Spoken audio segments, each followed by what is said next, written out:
श्रीलंका से इस वक्त की बड़ी खबर है। श्रीलंका के पीएम ऑफिस पर प्रदर्शनकारियों ने कब्जा कर लिया है। पीएम हाउस पर भी प्रदर्शनकारियों ने कब्जा कर लिया है। पीएम ऑफिस की छत पर प्रदर्शनकारी चढ़ गए हैं। आज सुबह से ही लगातार उग्र प्रदर्शन किया जा रहा था। लोग प्रधानमंत्री आवास और दफ्तर की तरफ कूच कर रहे थे। और देखिए पीएम ऑफिस पर प्रदर्शनकारियों ने कैसे कब्जा कर लिया है। यह श्रीलंका के पीएम ऑफिस की तस्वीर है और साथ ही पीएम हाउस पर भी प्रदर्शनकारियों ने कब्जा कर लिया है। जबरदस्ती प्रदर्शनकारी दफ्तर और आवास के अंदर घुसे। सुरक्षा बलों ने शुरुआत में इन्हें रोकने की कोशिश की, लेकिन जब भीड़ मानी नहीं तो सुरक्षा बलों ने भी एक तरीके से हथियार डालते हुए उन्हें आगे जाने के लिए छोड़ दिया। और उसके बाद देखिए छत से लेकर ग्राउंड फ्लोर तक आप देखेंगे इस दफ्तर और आवास पर लोगों का कब्जा हो गया है। ये आम जनता है। हालांकि दूसरी तरफ आपातकाल की घोषणा कर दी गई है और आपातकाल की घोषणा का मतलब ये हुआ कि जितने भी अधिकार हैं श्रीलंका के नागरिकों के वो सीज हो गए हैं। लेकिन इसके बावजूद जनता सड़क पर है, प्रधानमंत्री आवास के अंदर है, प्रधानमंत्री दफ्तर के अंदर है। लोग मानने को तैयार नहीं है। लगातार उग्र प्रदर्शन जारी है। पीएम की बर्खास्तगी की मांग को लेकर जबरदस्त विरोध हो रहा है। और आपको बता दें प्रदर्शनकारियों ने संसद और पीएम हाउस पर भी धावा बोल दिया है। इसके अलावा सरकारी टीवी चैनल पर प्रदर्शनकारियों ने कब्जा कर लिया है। चौथी बड़ी खबर और पांचवी, प्रदर्शनकारियों ने बीच सड़क पर जब हंगामा किया, पुलिस से झड़प हुई तो आमने सामने पुलिस और प्रदर्शनकारी हो गए। देखिए कोलंबो समेत कई जगहों पर कर्फ्यू भी लगा दिया गया है। और साथ ही प्रदर्शनकारियों ने संसद और पीएम हाउस पर धावा बोलते हुए कब्जा कर लिया है। लेकिन इस वक्त एक और बड़ी खबर, सिंगापुर जा सकते हैं श्रीलंका के पूर्व राष्ट्रपति गोटाबाया राजपक्षे। जी हां, मालदीव ने गोटाबाया को देश छोड़ने के लिए कहा है। सूत्रों के हवाले से यह खबर मिली है। श्रीलंका छोड़कर मालदीव पहुंचे थे, लेकिन मालदीव ने भी अब कहा है कि आप देश छोड़ दीजिए। सिंगापुर ने गोटाबाया को राजनीतिक शरण दी, ये भी जानकारी मिल रही है। आज शाम मालदीव से सिंगापुर के लिए रवाना हो सकते हैं गोटाबाया राजपक्षे। पूर्व राष्ट्रपति श्रीलंका के जो अचानक गायब हो गए देश छोड़कर, उनके जाने की खबर आई और फिर बाद में जानकारी मिली कि वो मालदीव में हैं। लेकिन अब मालदीव की तरफ से भी कह दिया गया है कि वो देश छोड़ दें। अब देखिए कैसे कैसे और कहां कहां पर हंगामा हुआ वो हम एक एक करके आपको बता रहे हैं। देखिए राष्ट्रपति भवन में सबसे पहले हंगामा हुआ। प्रधानमंत्री आवास, प्रधानमंत्री दफ्तर, ये तमाम वो जगह हैं, संसद भवन, जहां पर श्रीलंका में प्रदर्शनकारी हुजूम पहुंचे और ना सुरक्षा व्यवस्था को उन्होंने माना और ना ही आंसू गैस के गोले से वो पीछे हटे। फायरिंग भी की गई, लेकिन इसके बावजूद भीड़ आगे बढ़ती रही। श्रीलंका की जनता सड़क पर, संसद के अंदर, प्रधानमंत्री आवास, प्रधानमंत्री कार्यालय, सरकारी टीवी चैनल, यानी कि तमाम जो प्रमुख इमारतें या कार्यालय हैं उन जगहों पर अब श्रीलंका की जनता ने कब्जा कर लिया है। 5 तस्वीरें हम आपको दिखा रहे हैं। देखिए श्रीलंका के सरकारी टीवी चैनल पर प्रदर्शनकारियों ने कब्जा कर लिया। रूपवाहिनी चैनल पर प्रदर्शनकारियों ने कब्जा किया। न सिर्फ कब्जा किया बल्कि अंदर बैठकर कैसे प्रदर्शनकारी बोल रहे हैं टीवी पर, वो भी आप देख रहे हैं। तो आप इसके अलावा देखिए कि कैसे पीएम आवास दफ्तर पर कब्जा हुआ। प्रदर्शनकारी भिड़ते नजर आए। सुरक्षा कर्मियों से इमरजेंसी का ऐलान श्रीलंका में कर दिया गया। कोलंबो में जनता भड़की हुई है।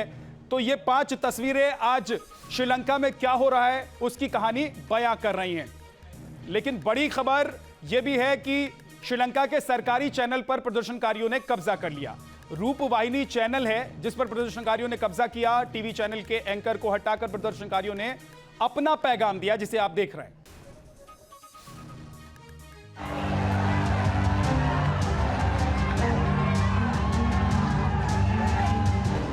श्रीलंका में भूचाल, बवाल के बीच आपातकाल।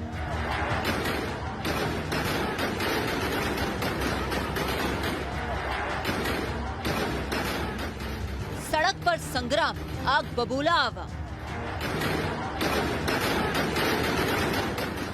भाग गए राष्ट्रपति, बगावत गुस्सा आक्रोश।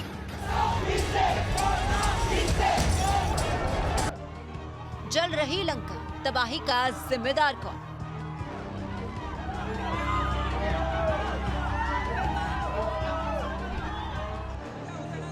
ऐतिहासिक आर्थिक संकट के बीच श्रीलंका में गदर मचा हुआ है। पिछले कई दिनों से श्रीलंका की सड़कों पर प्रदर्शनकारी सरकार के खिलाफ उग्र विरोध प्रदर्शन कर रहे हैं। जमकर हंगामा मचाया जा रहा है। हर एक दिन गुजरने के साथ खूबसूरत श्रीलंका तबाह और बर्बाद होता जा रहा है। वर्तमान में श्रीलंका की तस्वीरें डरा रही, भविष्य में क्या होगा पता नहीं। अब सवाल ये है कि श्रीलंका में जो गुस्से की आग भड़की हुई, उसका जिम्मेदार कौन है? कौन है जिसने श्रीलंका को सड़कों पर उतार दिया? क्यों श्रीलंका तबाह बर्बाद हो चुका है? क्या देश छोड़कर भागने वाले राष्ट्रपति गोटाबाया राजपक्षे जिम्मेदार है? क्या प्रधानमंत्री रनिल विक्रमसिंघे की वजह से श्रीलंका की यह हालत हुई, जो अब राष्ट्रपति के भाग जाने के बाद कार्यवाहक राष्ट्रपति भी आखिरकार क्यों श्रीलंका सड़क पर आ चुका है?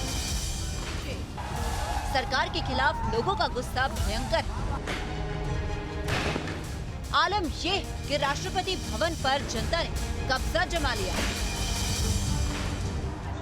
लेकिन जैसे ही श्रीलंकाई लोगों को खबर मिली कि राष्ट्रपति गोटाबाया राजपक्षे कोलंबो से मालदीव भाग गए, उसके बाद तो लोगों ने जमकर हंगामा किया।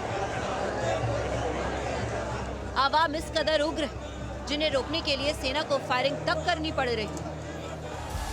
सड़क पर सेना और प्रदर्शनकारी आमने सामने हैं। इस बीच श्रीलंका में लोगों को काबू में करने के लिए आपातकाल लागू कर दिया गया है, लेकिन हालत देखकर लगता नहीं है कि लोगों पर इमरजेंसी का कोई असर होने लगा है। तस्वीरें बता रही हैं कि लोग मौजूदा सरकार को उखाड़ फेंकना चाहते हैं। प्रदर्शनकारियों पर वायुसेना के हेलीकॉप्टर से निगरानी रखी जा रही है। हालात बद से बदतर होते जा रहे हैं। प्रदर्शनकारी एक एक कर सरकारी संपत्तियों पर कब्जा करते जा रहे हैं। राष्ट्रपति भवन के बाद प्रदर्शनकारियों ने श्रीलंका के राष्ट्रीय चैनल रूपवाहिनी को कब्जे में ले लिया है। प्रदर्शनकारी सरकार को खुली चुनौती दे रहे हैं। आगे आगे और क्या क्या होगा, विरोध की आग कहां तक जाएगी, कोई अंदाजा नहीं। लेकिन भड़के लोग जल्द शांत होंगे ऐसा लगता नहीं। राष्ट्रपति गोटाबाया राजपक्षे देश छोड़कर भागे। श्रीलंका में लगाई गई इमरजेंसी। रनिल विक्रमसिंघे कार्यवाहक राष्ट्रपति बने। कई न्यूज चैनलों पर प्रदर्शनकारियों का कब्जा भी हुआ है। सड़कों पर जनता और सेना आमने सामने है। श्रीलंका में हालत बेकाबू हो चुके हैं। सुरक्षा बलों के जवान प्रदर्शनकारियों को रोकने के लिए लगातार आंसू गैस के गोले छोड़ रहे हैं। हवाई फायरिंग हो रही है, लेकिन लोग पीछे हटने को तैयार नहीं। वायुसेना के हेलीकॉप्टर पीएम आवास और संसद के आसपास चक्कर लगा रहे हैं, क्योंकि राष्ट्रपति भवन के बाद प्रदर्शनकारी कहीं भी कब्जा कर सकते हैं। जहां तक हो सके सेना प्रदर्शनकारियों को कंट्रोल में रखने की पूरी कोशिश कर रही है। श्रीलंका जिस दहलीज पर खड़ी, अब उसका भविष्य आगे क्या हो पता नहीं। Team news nation.